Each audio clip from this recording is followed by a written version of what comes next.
अस्सलाम वालेकुम। प्रोग्राम परदेस से देश तक में हम आपको खुशामदीद कहते हैं। नाज़रीन, परदेस में बसे पाकिस्तानियों के मसाइल और उनका हल हुकूमती इदारों की कारकर्दगी पर एक सवालिया निशान बन चुका है।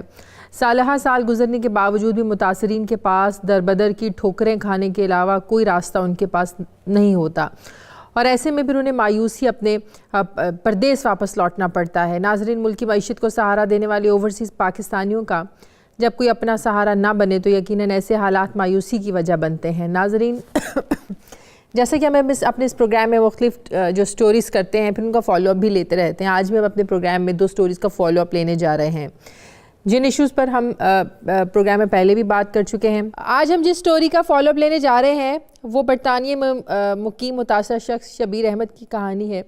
शबीर अहमद का ताल्लुक़ पाकिस्तान के इलाके सियालकोट से है और अरसा दराज से वो बरतानिया में मुकीम है। बकौल शबीर अहमद, उनका सियालकोट में 12 मरले का एक प्लॉट था जिस पर एक फैक्ट्री के मालिक जिसका नाम कलीम बोंगा वाला है उसने कब्ज़ा कर रखा है। कुछ अर्सा पहले मुतासर शख्स शबीर अहमद वो अपना प्लॉट का जायज़ा लेने सियालकोट गया तो उन्होंने देखा कि कुछ लोग प्लॉट पर कुर्सियां रख कर बैठे हैं, जबकि जब उन्होंने वजह पूछी तो लोगों ने उनसे प्लॉट बेचने का कहा, लेकिन शबीर अहमद ने कहा कि मुझे प्लॉट नहीं बेचना और ना ही ऐसा कोई इरादा है। ये बात करके मोहम्मद शबीर चले गए, लेकिन जब कुछ रोज़ बाद जब दोबारा वो वहाँ पर गए तो उन्होंने देखा कि उनके प्लॉट पर बाड़ लगा दी गई है। यानी कि एक बाकायदा कब्ज़ा हो चुका था जिस पर मुतासर शख्स ने मुतल्लिका हुकाम से कई बार रब्ता किया लेकिन उनकी किसी ने नहीं सुनी।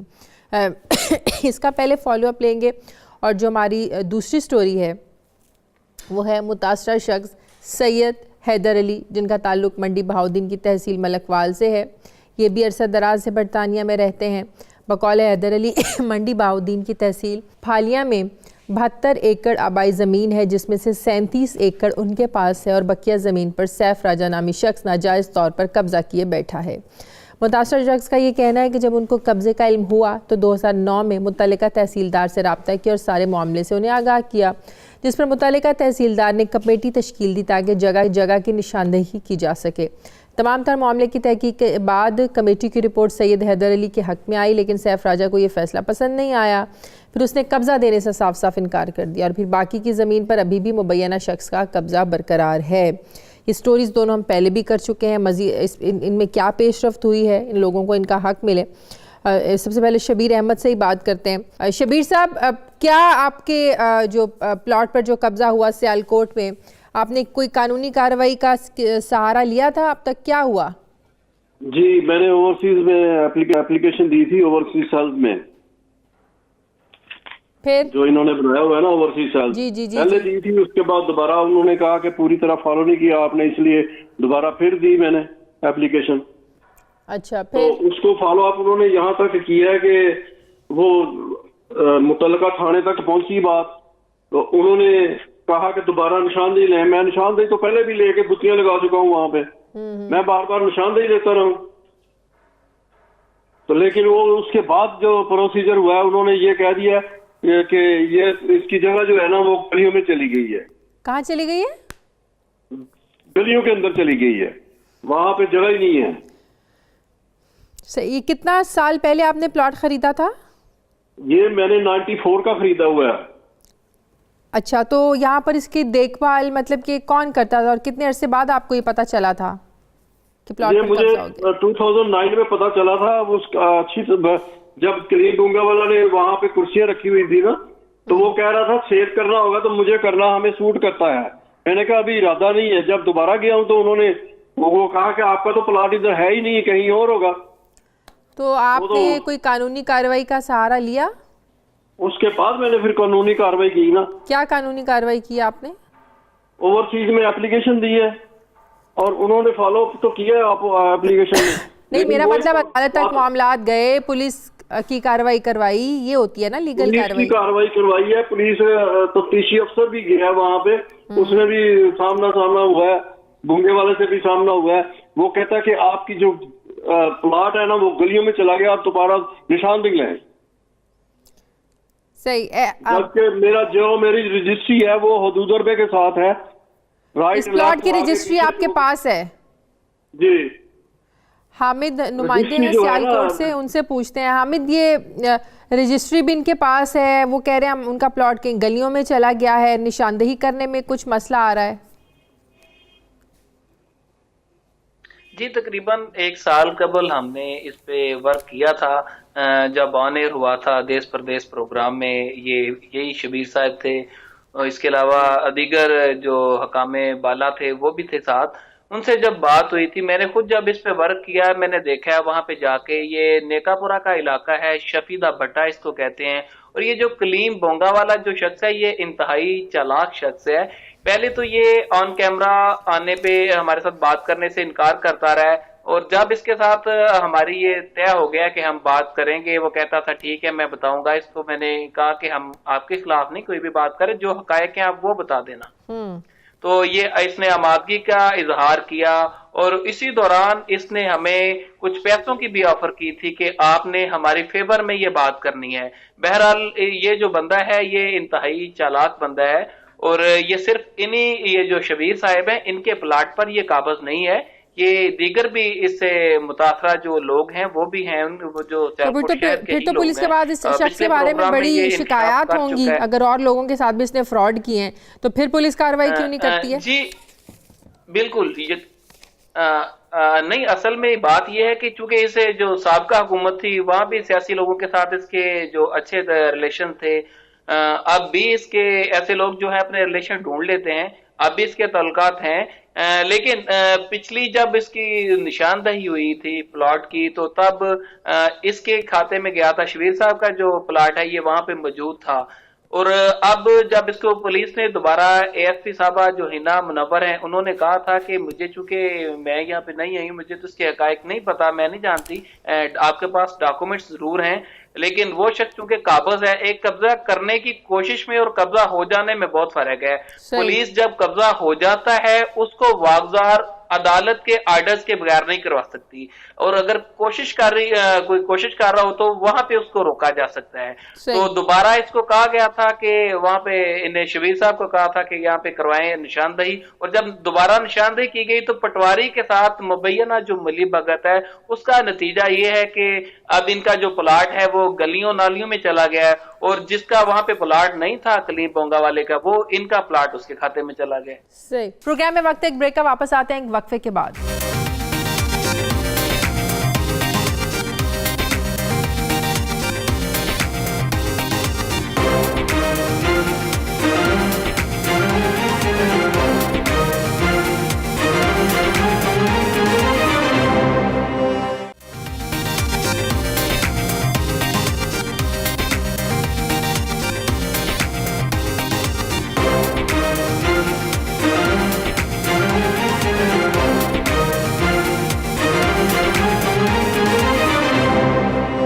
प्रोग्राम में एक बार फिर से आपको खुशामदीद कहते हैं। वकार साहब, क्या हाल है इस मामले का? जी मेहरबानी, बिस्मिल्लाहिर्रहमानिर्रहीम। बुनियादी तौर पर जो सारा वाक़या अभी बयान किया है इन्होंने, और जिस तरह से आपके नुमाइंदे ने भी बड़ी तफसील से ये वाक़या बयान किया है, बुनियादी तौर पर जब किसी भी मकान की रजिस्ट्री होती है या किसी भी प्लॉट की रजिस्ट्री होती है, तो रजिस्ट्री में बुनियादी तौर पर ये उसका पहला असूल है कि उसके अंदर उस जगह का तयन किया जाए कि उसके शुमाल, जनूब, मशरिक़, मगरिब में क्या है। अगर तो ये रजिस्ट्री मुश्तरका खाते के अंदर हुई है तो उसकी फिर निशानदही करवाना लाजमी है। अब जब इनका ये डिस्प्यूट चल रहा था और उसके अंदर उस शख्स जिनका ये नाम बता रहे हैं, उन्होंने इस पर इल्लीगल कब्ज़े की कोशिश की। इल्लीगल कब्ज़ा करना भी एक काबिल दस्तअंदाज़ी जुर्म है, और अगर उन्होंने वहाँ पर कब्ज़ा कर दिया था तो उस पर भी इलीगल डिस्पोजेशन एक्ट 2005 के तहत स्पीडी जस्टिस उसमें हो सकता था, उसमें इस्तग़ासा दायर हो सकता था, जिसे फिर पुलिस की रिपोर्ट आ जाती और पुलिस फिर अदालत के ऑर्डर्स के तहत उसको वो जगह खाली करवा देती। अब जो मामला जहाँ तक पहुँचा है उसमें मुझे ये प्रॉब्लम नज़र आ रही है कि अब रेवेन्यू अथॉरिटीज़ जो पटवारी है वो उस शख्स के साथ मिलकर गैर कानूनी तौर पर इनकी जगह की निशानदही ठीक तरीके से नहीं कर रहा, सही। और उन्होंने इनका प्लॉट भी बज़ाहिर दूसरे शख्स को जाहिर करके और इनकी जो रजिस्ट्री या जो प्लॉट है उसको इन्होंने मुख्तलिफ सड़क पे या नाली में या दीगर जगहों पर उसको उसकी निशानदेही के वक्त उसको गलत तौर पर शो कर दिया है। तो उसका तो तरीका यही है कि पटवारी के ख़िलाफ़ एसी के पास दरख्वास्त दी जाए, रेवेन्यू अथॉरिटीज़ में रिकॉर्ड को पहले दुरुस्त करवाया जाए, क्योंकि पुलिस जब भी कोई कार्रवाई करने लगेगी, अदालत जब भी कोई कार्रवाई करने लगेगी, तो वो उन रेवेन्यू अथॉरिटीज़ के रिकॉर्ड के को बुनियाद बनाकर उसके ऊपर कार्रवाई करेगी। और अगर ये समझते हैं कि रेवेन्यू अथॉरिटीज़ में इनकी दाज़रसी नहीं हो रही, तो फिर ये सिविल दावा कर सकते हैं कि मेरी जगह का तायुन किया जाए और मेरी रजिस्ट्री के मुताबिक मेरी फ़लाँ जगह बनती है। तो इनको प्रॉम्प्टली अदालत के अंदर दोनों क्रिमिनल और सिविल रेमेडीज़ को अप्रोच करना चाहिए। आपको लगता है पटवारी गलत मेरे ख्याल में जो ये बता रहे हैं कि पटवारी ने निशानदेही गलत तौर पर कर दी, तो इसका इससे बज़ाहिर तो ये लगता है कि जिसने कब्जा किया पटवारी उसके साथ मिला, पटवारी उसके साथ मिल गया है। तो ये अगर तो पटवारी ने कोई रिश्वत ली है तो ये एंटी करप्शन में भी ये जा सकते हैं, लेकिन पहले इस बात का तयन होना है कि पटवारी ने जो गलत निशानदेही की है वो डॉक्यूमेंट को कभी कोई फाइनलिटी ना मिल जाए, वो उस डॉक्यूमेंट के खिलाफ रेवेन्यू अथॉरिटी में ये लोग जरूर जाएं। अकरम शहबाज SHO सियालकोट वो हमारे साथ हैं। अकरम शहबाज साहब, ये बताइएगा ये जो मामला है, शब्बीर अहमद जो रहते तो बरतानिया में हैं, 94 में इन्होंने सियालकोट में प्लॉट लिया था, बाद में 2009 में इनको पता चलता है कि इनके प्लॉट पर कलीम बोंगा वाला एक शख्स है, वो कब्ज़ा कर लेता है। हमारे नुमाइंदे हमें बता रहे हैं कि ये वो शख्स है कलीम जिसने सिर्फ इनके प्लॉट पर कब्ज़ा नहीं किया हुआ, और भी बहुत से लोग हैं जो इससे तंग हैं और पटवारियों के साथ मिलकर जो है लोगों को ये तंग करता है। तो ये क्या हो रहा है आपके शहर में? आपको तो इस शख्स के खिलाफ एक्शन लेना चाहिए सारी इन्वेस्टिगेशन करके। Thank you madam. देखें, इसमें अगर किसी ने किसी को इलीगली डिस्पोजेस किया है किसी प्रॉपर्टी से, तो मुझे यहाँ पे आए हुए ऑलमोस्ट 15-20 दिन हो गए हैं, मेरे नोटिस में इस तरह की किसी ने कोई कंप्लेंट करवाई नहीं, मेरे नोटिस में नहीं आया। और दूसरा ये है कि अगर इलीगली इसको डिस्पोजेस कर दिया है और उसके ऊपर कोई कंस्ट्रक्शन हो चुकी है, तो ये पुलिस की डोमेन से बाहर है। तो फिर कहाँ जाना चाहिए इनको? इनको डेफिनेटली रेवेन्यू डिपार्टमेंट के साथ और फिर सिविल कोर्ट में जाना पड़ेगा इसके लिए। तो पुलिस कोई हेल्प नहीं कर सकती इसमें?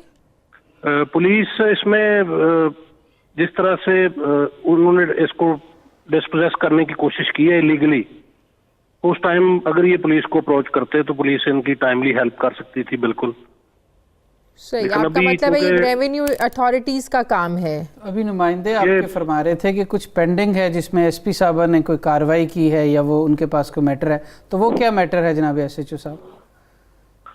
इस तरह की मैंने अर्ज किया कि मेरे नोटिस में इस तरह की कोई कंप्लेंट आई नहीं। जैसे ही हमारे पास कोई बंदा रिपोर्ट करता है हम हामिद, हमारे नुमाइंदे भी साथ हैं। अकरम साहब, हामिद, इस पुलिस तक ये मामला क्या पहुंचा ही नहीं?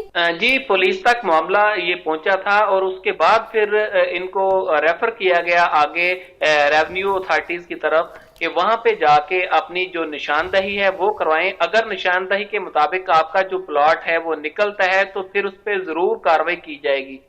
तो इन्होंने जब निशानदही करवाई है तो निशानदही ये शबीर साहब ने भी मुझे यही बताया, और जो मैंने अपने तौर पे जो चेक किया है यही बताया गया कि इनका जो प्लॉट है वो गलियों और नालियों में वो डाल दिया गया। सही। प्रोग्राम में वापस आते हैं एक छोटे से ब्रेक के बाद।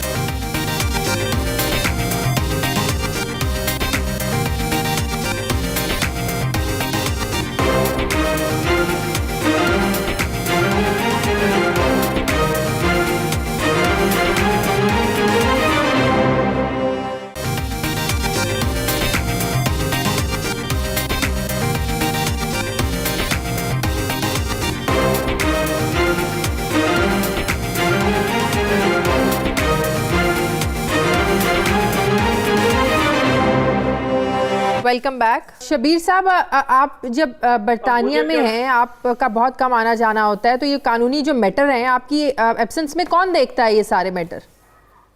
मुझे क्या करना चाहिए? अब मैं तो वापस आ गया हूँ, वापस खजल खराब हो गए, बहुत परेशान किया है इन्होंने। नहीं तो वही तो पूछ रही हूँ, आप तो बरतानिया में बैठे हुए हैं, तो पीछे कोई इन मैटर को देखने वाला तो होना चाहिए। आप अपना कोई कारोबार नौकरी छोड़ के तो पाकिस्तान आके नहीं बैठ सकते ना। जी जी जी। तो कौन है यहाँ पर जो मैटर देख लेगा? आपका कोई भाई है, कोई कजन है, कोई मेरे है? भाई है वहाँ पे, बड़े भाई हैं, वो देख लेंगे। अच्छा, उन्होंने भी पहले किया था। सही। तो रेवेन्यू डिपार्टमेंट से कोई राब्ता किया आपके भाई ने? नहीं, अभी तक नहीं किया। आप इनको को मशवरा देना लीजिए। आज उसमें अर्ज़ ये है शबीर साहब कि आप पटवारी ने जो आपके मुताबिक गलत निशानदेही की है, और ज़ाहिर है आपके पास रजिस्ट्री है, तो वो रजिस्ट्री कोई प्लॉट होगा, तो उन्होंने जो आपकी निशानदेही की है वो उन्होंने आपके मुताबिक वो उन्होंने जो पब्लिक यूटिलिटीज़ थी, जो गुज़रगाह थी, जो वहाँ पर सीवरेज का उसके अंदर उन्होंने उसकी निशानदेही कर दी है। तो आप अपने जो भी कोई यहाँ पर आपके रिप्रेजेंटेटिव हैं, आपके अजीज़ हैं, उनसे कहिए कि इस पटवारी की गलत निशानदेही करने के अमल को वो चैलेंज करे एसी साहब के पास, डीसी साहब के पास, और अगर वहाँ से भी रिजॉल्व नहीं होता तो सिविल दावा करे, क्योंकि अगर खुदा न खास्ता यहाँ पर आपने इस मामले को कंटेस्ट ना किया तो ये इट विल गॉट फाइनलिटी, और फिर इसको पुलिस के सामने भी कंटेस्ट नहीं किया जा सकेगा। तो वो तो अभी कह रहे हैं एसएचओ साहब कि हमारी डोमेन से बाहर निकल गया। नहीं, एसएचओ साहब की बात में कुछ वज़न मुझे महसूस होता है, क्योंकि पुलिस ने भी कार्रवाई करने के लिए जब उनको मुतलका महकमा रिपोर्ट करेगा कि ये बुनियादी तौर पर जगह किसकी थी और किसने कब्ज़े की कोशिश की है, अगर वो महकमा ही रिपोर्ट करते हुए गलत दादोशुमार और गलत नक्शों के साथ रिपोर्ट करता है, तो फिर ज़ाहिर है पुलिस के तो हाथ इस मामले में, कानूनी पेचीदगी इसमें यही है कि वो बंदे अदालत में भी जा सकता है। ये अदालत में, सिविल अदालत में जा सकता है ये मामला, कि बिल्कुल जाना चाहिए इनको। क्या कह रहे हैं शबीर साहब? मैं पूछ रहा हूँ कि ये कितना लंबा टाइम लगता है इसको?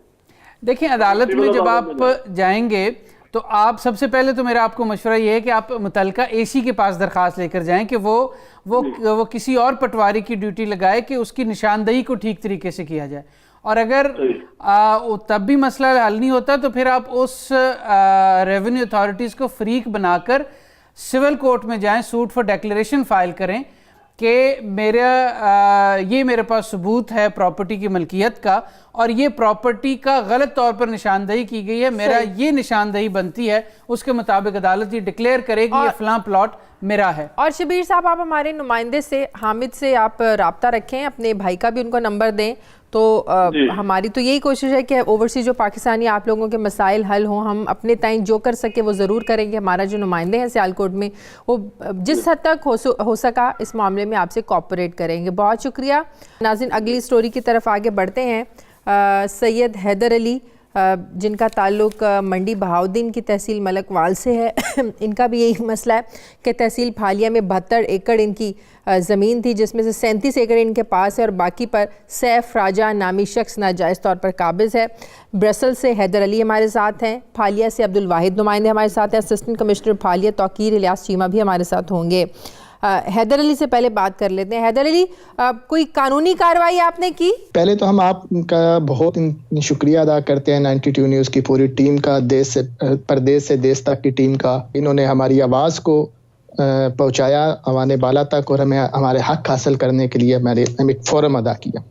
सही, आपका बहुत शुक्रिया जी। हम जैसा कि पहले प्रोग्राम हुआ था तो हम उसके बाद एसी साहब के पास गए, उन्होंने को दरख्वास्त लिख कर दी हमने, जिसमें हमने अपना मौक़िफ़ बयान किया कि हमारी ज़मीन है और इसके ऊपर कब्ज़ा किया गया, तो इतनी हमारी ज़मीन, तो इसको हमें दिया जाए।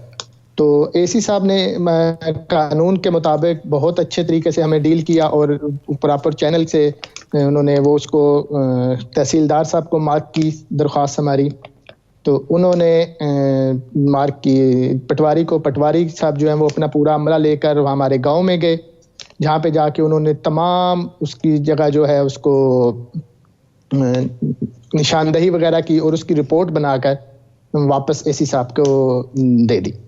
तो एसी साहब ने भी हमारे साथ कानून के मुताबिक पूरा ताउन किया, हम उनके भी शुक्रगुजार हैं और स्पेशली आप लोगों के बहुत शुक्रगुजार हैं। सही, आप इसको इस मसले में क्या मशवरा देंगे? तो इसका मतलब है हैदर अली साहब, आपके कहने का मतलब ये है कि आपने एसी असिस्टेंट कमिश्नर को जब दरख्वास्त दी, मौके पर निशानदेही हुई, तो क्या उसके बाद आपको कब्ज़ा वापस मिल गया ज़मीन का? नहीं, अभी हमें कब्जा वापस नहीं मिला। वो जो पटवारी थे वो गए, उन्होंने रिपोर्ट तैयार की, वो रिपोर्ट तैयार करके एसी साहब को दे दी गई है। तो उस तो अब रिपोर्ट के एसी साहब उसके मुताबिक ऊपर कार्रवाई तो उस रिपोर्ट में क्या क्या उन्होंने लिखा है, क्या निशानदेही उन्होंने की है मौके पर? जी उस रिपोर्ट के मुताबिक वो सारी जमीन हमारी है, हमारे हक में है। अच्छा, वो रिपोर्ट आपके हक में आई है? जी वो रिपोर्ट तो हमारे हक अब में आई है। फिर रुकावट क्या है? देखिए, मलकियत के हवाले से तो इनके हक में है, लेकिन कब्जा उनका कब्जे की वहाँ पर क्या रिपोर्ट है? दूसरी पार्टी जिस पर आपके ख्याल में उनका गैर कानूनी कब्जा है, क्या रिपोर्ट में ये भी लिखा गया है कि ये इनके पास कोई उसकी इंटाइटलमेंट नहीं है, कोई डॉक्यूमेंट नहीं है और ये गैर कानूनी तौर पर काबिज है? जी बिल्कुल ऐसी है, और वो रिपोर्ट जो है एसी साहब के पास गई है। तो अब एसी साहब ने उनको तहसीलदार को कहा है कि इसके ऊपर कार्रवाई करें। अब कानून के मुताबिक वो कहते हैं 2-4 दिन लग सकते हैं जिसमें हमें कब्जा वापस दिया जाएगा हमें। जी बिल्कुल ठीक है। उसमें होगा ये कि तहसीलदार मौके पर अपनी उस रिपोर्ट की बुनियाद पर पटवारी की ये जिम्मे लगाएगा, टीम वहाँ पर भेजेंगे रेवेन्यू लेकिन की। हमारे सिस्टम में पटवारी कल्चर ही तो खराब करता है सारा। यही ख़राब करता है, और अब तक अगर ये पॉजिटिव हैं तो इनको उस मामले को बिल्कुल ऊपर उसकी पूरी निगरानी करनी चाहिए, और जब तक वो उसका प्रॉपर डॉक्यूमेंटेड इनको कब्ज़ा पटवारी ना दे दें, ये इस मामले को बिल्कुल ढील ना दें, हल्का ना लें, और इस पर प्रॉपर आप हैदर अली साहब इस पर प्रॉपर आखिरी दखल बनने तक आपको ज़मीन का जो वो एक दखल एक डॉक्यूमेंट होता है, जब आपको मुकम्मल तौर पर उसका कब्जा मिल जाएगा। जी मैम, मैं हुसैन शाह बात कर रहा हूँ। इससे मैं इनसे इसी सबसे ने अभी बोला है कि उनका हमारे साथ कोई जमीन का टुकड़ा साथ लगता हो, तो मैं जिस पार्टी के साथ हमारा ये तनाज़ा चल रहा है उनका हमारे गांव के अंदर उनकी जमीन है ही नहीं। हमारे गांव की जो हद बनती है उसके साथ एक और गांव है, उसका नाम है बुर्ज राठौर। ये महाजरीन का वो गांव था, वो भी बेचारे वहां से चले गए, गांव गिर गया, वो चले गए हैं। यानी कि इनका और हमारी आपस में कहीं से भी जमीन नहीं मिलती आपस में, कि कोई हमारा इनके साथ किसी एक साथ वाली जमीन का कोई मसला होगी, जिनकी जमीन और हमारी जमीन नहीं। तो कब्जा किस तरीके से कब्जा किया हुआ है? आपकी जमीन है, अगर आप उस पर कुछ करना चाहें तो कैसे रोकते हैं? धमकाते हैं, डराते हैं? 4 दीवारी की हुई है, किस तरीके से उन्होंने कब्जा किया हुआ है? अच्छा, डराते धमकाते हैं कि जी हम आपको जमीन नहीं देंगे, ये आपकी है ही नहीं, ये हमारी है। उन्होंने अपनी तरफ से वहां पर एक मलहा कौम है उसके, यानी कि वो ठेकेदार हैं, जो उन्होंने वहां पर उन्होंने अपने पक्के डेरे बनाए हुए हैं, वो वहां बैठे हुए हैं। तो उस टाइम जब आप लोगों को ये डराते धमकाते थे, उस वक्त पुलिस से रब्ता नहीं किया आप लोगों ने? तो उस टाइम ऐसे मैम ये आप देखेंगे 10-12 साल पुरानी बात हो गई है। 1-2 दफा एप्लीकेशन दी थाने में, पुलिस में जाते हैं, उनको कहते हैं, उन्होंने कहा अच्छा जी ठीक है जी हम कर देंगे, आपकी एप्लीकेशन आ गई है, हम उनको करते हैं। मगर 1-8 दफा पुलिस गई, मगर वो असल में ना वो जो सैफुल्लाह साहब है उनका कोई एक पक्का ठिकाना नहीं है। देखिए, फर्द में आपका नाम है, खसरा गिरदावरी में आपका नाम है, रिकॉर्ड ऑफ राइट्स में आपका नाम है, तो फिर कब्जा आपको क्यों नहीं मिलना चाहिए? देखें, रिकॉर्ड ऑफ राइट्स में यही है ना, फर्द खसरा गिरदावरी, ये वो डॉक्यूमेंट्स हैं जिसके ज़रिए से पता लगता है कि किसके पास ज़मीन का टाइटल है। अगर टाइटल आपका है, इन सारे जो डॉक्यूमेंट्स जिनका मैंने नाम लिया है, फ़र्द में, खसरा गिरदावरी में, तो फिर कोई रुकावट नहीं आनी चाहिए जो कि आपको पोजेशन से महरूम करे। लेकिन इवन अदरवाइज आपके पास सूट फॉर पोजेशन जो है। प्रोग्राम में वक्त एक ब्रेक का, वापस आते हैं एक वक्फे के बाद।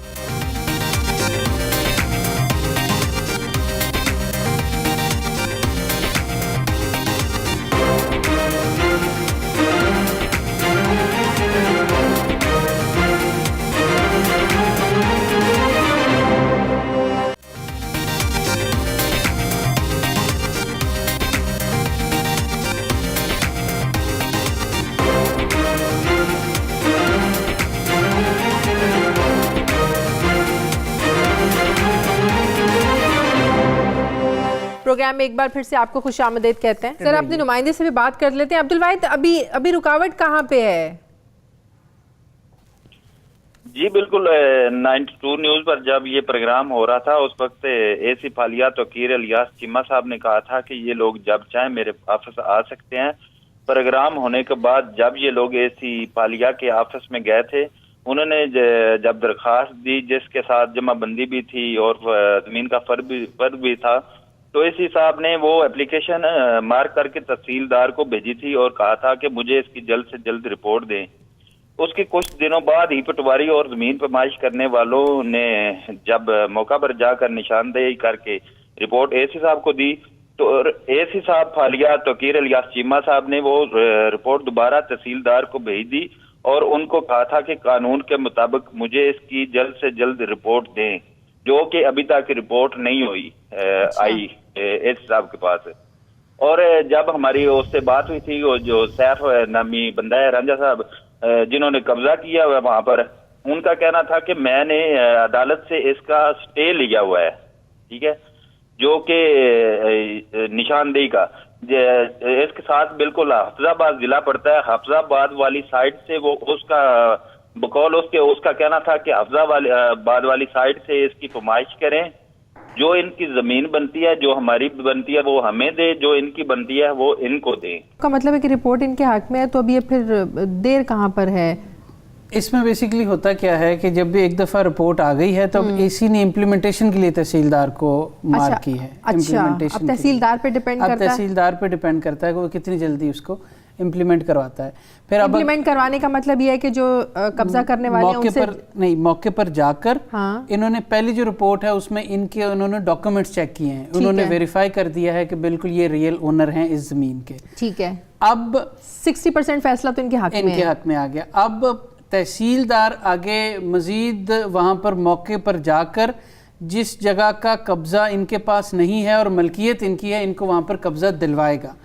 अब जिस तरह दूसरी पार्टी जो कब्जा करने वाले होते हैं वो जाली डॉक्यूमेंट्स बनवाते हैं, वो उनके पास कोई ना कोई ऐसी चीज़, उन्होंने कोई जाली डॉक्यूमेंट, कोई जाली दस्तावेज वो बनाकर वहाँ पर इंक्रोच करते हैं प्रॉपर्टी को।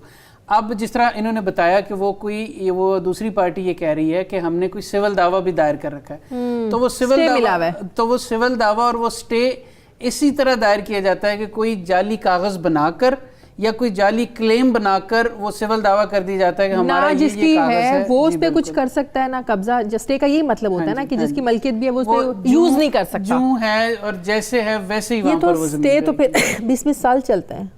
स्टे तो काफी देर, स्टे का मतलब ये होता है कि जितनी देर तक ये केस चल रहा है, मतलब फॉर एग्जांपल उस चीज को कोई यूज नहीं कर सकता, उसको कोई नहीं, जहां है जैसे है जिस बुनियाद पर है उसी हालत में वो रहेगी till the final decision of the लेकिन फिर इसका क्या मतलब होता है? अगर उनके पास उनकी सही डॉक्यूमेंट्स हैं, रजिस्ट्री है, तो फिर जाली डॉक्यूमेंट्स का उनके साथ क्या मुकाबला? बेसिकली उसमें होता ये है कि सिर्फ अपना राइट क्रिएट करने के लिए, सिर्फ उसकी प्रोसीडिंग्स को लिंगर ऑन करने के लिए अब लोग करते क्या हैं कि जब पहली दफ़ा दावा पता है कि वो झूठा है, दावा दायर किया, उस पर स्टे मिल गया, और फिर वो स्टे होता है, अदालतें देती हैं till next date of hearing तक। अच्छा, कि अगली डेट ऑफ हियरिंग तक, जब तक हम दूसरी पार्टी को तलब कर रहे हैं, ये जगह को एज इट इज़ रखा जाए, ताकि जब आप पार्टियां पेश नहीं होती हैं, पार्टियां पेश नहीं होती हैं, वो आगे स्टे चलता रहता है। फिर उसमें वो स्टे कंफर्म हम तब कहते होते हैं जब अदालत ये ऑर्डर कर दे कि ठीक है जी, प्राइमा फेशियाई आपका केस बनता है, और या ये एक आर्ग्यूएबल या ट्रायबल केस है, तो जब तक इसका फैसला नहीं होता, ये डिस्प्यूटेड प्रॉपर्टी कोई पार्टी जो है जिसके पास कब्जा है उसी तरह ये मुकम्मल रहेगी। सही। Assistant commissioner Bhalia Tauqeer Ilyas chief साथ हैं। इलियास साहब, एसी साहब ने रिपोर्ट इनके हक में कर दी, ये जो आपके मंडी बहाउद्दीन की आपकी जो तहसील का जो मसला है सैयद हैदर अली का, अब वो तहसीलदार पे डिपेंड करता है कब जाते हैं, कब उस रिपोर्ट पे इम्प्लीमेंटेशन करवाते हैं, तो ये क्यों इसमें देर की जा रही है? तहसीलदार पे डिपेंड नहीं करता जी, ये रिपोर्ट जब आती है ना उसके बाद 67 के तहत ना हम लैंड रेवेन्यू एक्ट के तहत दोनों प्लीटैन को बुलाते हैं और उन दोनों का उसमें कंटेंट देते हैं, और फिर उस रिपोर्ट की अकॉर्डेंस में हम दखल वारंट जारी करते हैं पोजेशन के लिए। तो रिपोर्ट तो तैयार हो चुकी है ना?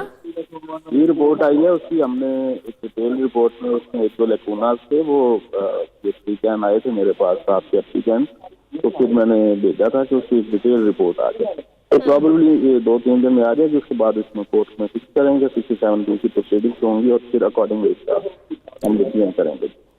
सही, ठीक है। हैदर अली साहब, आप कोई सवाल करना चाहेंगे? पहले तो हम एसी साहब आए हैं तो इनका शुक्रिया अदा करते हैं जो कानून के मुताबिक हमारे साथ ताउन कर रहे हैं। तो दूसरा ये भी जैसे बता रहे हैं स्टे के बारे में, अगर वो स्टे ले लिया हुआ है उन्होंने और रिपोर्ट में वो ज़मीन हमारी आ रही है, तो क्या आगे इतने सालों से वो हमारी ज़मीन पर काबज़ रहे हैं, तो क्या फिर वो इस स्टे के बुनियाद पर फिर हमारी ज़मीन पर काबज़ इसी तरह रहेंगे? देखिए, अगर जिस सिविल कोर्ट ने कुछ स्टे वगैरह जारी किया है ना, तो मेरे इल्म में तो अभी नहीं है कि उस स्टेटस को जारी है, लेकिन इन केस अगर स्टेटस को जारी होता है तो उसमें फिर हम बाइंडिंग होता है हमारे लिए कि हम उसको ऑनर करें, क्योंकि कोर्ट के जो ऑर्डर हैं उसके खिलाफ हम नहीं जा सकते। लेकिन अगर कोर्ट ने उसमें स्टेटस को नहीं दिया हो तो फिर हम अपनी प्रोसीडिंग करके ना तो आपका उसमें वारंट अकॉर्डिंगली एज पर ला करवा देंगे। लेकिन इन केस ऑफ स्टेटस को ग्रांटेड बाय सिविल कोर्ट तो वो फिर हम लीगली बाउंड होंगे। अच्छा, वो रिपोर्ट में जो आप कह रहे लेकोनास थे वो क्या थे? उसमें डिटेल नहीं थी कि जो दूसरा फ्रीक था उसका स्टेटस मैंने पूछा था तो वो किस कैपेसिटी में वहाँ पे बैठा हुआ है, आया कोई ज्वाइंट ओनर है उस सेवक में या वैसे लीगल ऑक्यूपेंट है, तो उसके बारे में तहसीलदार से डिटेल रिपोर्ट मांगी तो ऐसी रिपोर्ट आती है वो कोर्ट में। अच्छा, अब नई रिपोर्ट तैयार करके भेजेंगे एसी साहब? Probably with in a day और 2 आज। सही, ठीक है, बहुत शुक्रिया। तो अकील सब नई रिपोर्ट जाएगी, तहसीलदार साहब इम्प्लीमेंटेशन कराएंगे, लेकिन इन द अदर साइड पे वो जो स्टे चल रहा है उसकी वजह से तो मामला लटका रहेगा। जी, मेरी उसमें गुजारिश ये है कि स्टे से बिल्कुल स्टे के नाम से हमारे जो दोस्त हैं इनको घबराने की ज़रूरत नहीं है। कोशिश ये करनी चाहिए, अब हमारे पास ड्यूरिंग प्रोफेशनल वर्क होता ये है कि जब एक ज़मीन का डिसीजन इनकी तरह बिल्कुल मामला हल होने के करीब पहुंच जाता है तो दूसरी पार्टी फॉल्स और फ्रिवलस किस्म के इस तरह के दावे करती है सिर्फ लिंगर ऑन करने के लिए, मामले को उलझाने के लिए। इनको चाहिए कि अगर इस तरह का कोई स्टे है, अगर इस तरह का कोई दावा कोर्ट में दायर हुआ है तो एसी साहब सही फरमा रहे थे, फिर उन्होंने कोर्ट के ऑर्डर से ये बाहर नहीं वो जा सकते, लेकिन फिर इनकी जिम्मेदारी ये है कि ये उस कोर्ट में जाकर पहली डेट ऑफ हेयरिंग पर उस कोर्ट में जाकर अपने कागजात पेश करें और कोर्ट में अपना रिटन मौकफ दें कि जनाब ये मामला हल हो चुका है, हल होने के करीब है और इसको लिंगर ऑन करने के लिए ये पार्टी चूंकि इलीगल काबिज है। और दूसरी बात मैं इनसे ये ज़रूर करूंगा और बाकी भी सारे समंदर पार पाकिस्तानी कि पाकिस्तान में एक कानून 2005 से नाफिज है जिसको हम पंजाब इलीगल डिस्पोजेशन एक्ट कहते हैं। इलीगल डिस्पोजेशन एक्ट के तहत जो भी शख्स गैर कानूनी तौर पर आपकी ज़मीन या प्लॉट पर काबिज है आप उसके खिलाफ इस्तगासा फाइल कर सकते हैं। अच्छा। और इसकी 10 साल तक सज़ा है। तो मेरी इनसे ये गुजारिश होगी कि अल्लाह करे आपको ये ज़मीन बहुत जल्द मिले, आप इलीगल डिस्पोजेशन एक्ट के तहत इनके खिलाफ इस्तगासा भी दायर करें ताकि ये बाज रहें दूसरे भी किसी शख्स की ज़मीन पर मुस्तक़बिल में कब्जा करने। बहुत शुक्रिया वकार मुश्ताक तूर साहब हमारे साथ, अली हैदर जिनका ये मसला है। मज़ीद भी हम आपकी स्टोरीज पे फॉलो अप लेते रहेंगे। आपसे मुलाकात होगी अगले हफ्ते एक नई कहानी के साथ। तब तक मुझे इजाज़त दीजिए, अल्लाह हाफ़िज़।